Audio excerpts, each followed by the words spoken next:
sebuah konferensi tingkat tinggi Asia Afrika yang diselenggarakan di Bandung, Indonesia pada tahun 1955. Di dalam konferensi tersebut, negara-negara yang berpihak pada blok tertentu akan mendeklarasikan keinginan mereka untuk tidak terlibat dalam konfrontasi ideologi Barat atau Timur.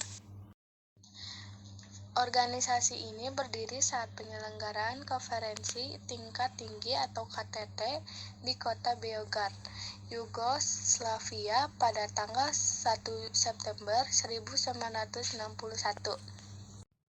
Berikut 25 negara yang mengikuti konferensi ini, yaitu Afghanistan, Aljazair, Yaman, Myanmar, Kamboja, Sri Lanka, Kongo, Kuba, Siprus, Mesir, Ethiopia, Ghana, Guinea, India, Indonesia, Iran, Lebanon, Mali, Maroko, Nepal, Arab Saudi, Somalia, Sudan, Suriah, Tunisia, Yugoslavia.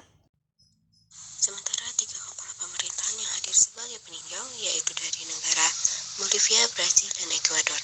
Setelah 25 negara bergabung, Gerakan Non-Blok berkembang menjadi organisasi internasional dengan anggota yang terus bertambah. Sampai saat ini, anggota Gerakan Non-Blok telah mencapai 120 negara dan 17 negara peninjau. Kata non-blok diperkenalkan pertama kali oleh Perdana Menteri India Nehru dalam pidatonya pada tahun 1954 di Colombo, Sri Lanka. Dalam pidato itu, Nehru menjelaskan 5 pilar yang dapat digunakan sebagai pedoman untuk membentuk relasi Sino-India yang disebut Pancles atau 5 pengendali. Prinsip ini kemudian digunakan sebagai basis dari gerakan non-blok. 5 prinsip tersebut adalah yang ke-1 saling menghormati integritas teritorial dan kedaulatan. Yang kedua perjanjian non-agres. Yang ketiga tidak mengintervensi urusan dalam negara lain. Yang keempat kesetaraan dan keuntungan bersama. Yang kelima menjaga perdamaian.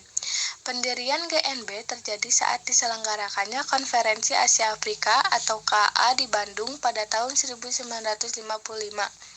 KA berlangsung pada tanggal 18 sampai 24 April 1955 dan dihadiri 29 kepala negara dan pemerintahan di benua Asia dan Afrika yang baru merdeka.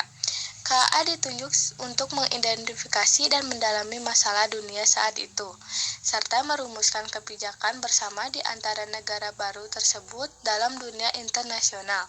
Konferensi ini kemudian menyepakati Dasar-Sila Bandung yang dirumuskan sebagai prinsip dasar penyelenggara hubungan dan kerjasama antar bangsa. Tujuan utama dari adanya gerakan non-blok atau GNB ini adalah untuk mendukung hak untuk bisa menentukan nasib sendiri, kedaulatan, kemerdekaan nasional, dan juga integritas nasional dari negara-negara anggota. Selain itu, tujuan utama dari GNB ini adalah sebagai berikut. 1. Menentang adanya apartheid. 2. Tidak memihak fakta militer multilateral. 3. Berjuang untuk menentang semua bentuk dan manifestasi para imperialisme. 4. Memperjuangkan dan menentang kolonialisme, pendudukan, rasisme, neokolonialisme, dan dominasi dari asing. 5. Pelucutan senjata. 6. Tidak akan mencampuri urusan dalam negeri dari negara lain dan hidup berdampingan dengan damai. 7. Menolak menggunakan atau mengancam kekuatan dalam hubungan internasional. 8. Membangun ekonomi sosial dan restrukturisasi sistem perekonomian secara internasional. 9. Melakukan kerjasama internasional sesuai dengan persamaan hak. 10. Mengembangkan solidaritas antar negara berkembang untuk mencapai kemakmuran, kebersamaan, dan kemerdekaan. 11. Meredakan ketegangan dunia karena munculnya perseteruan antara 2 blok, yakni blok Barat dan blok Timur.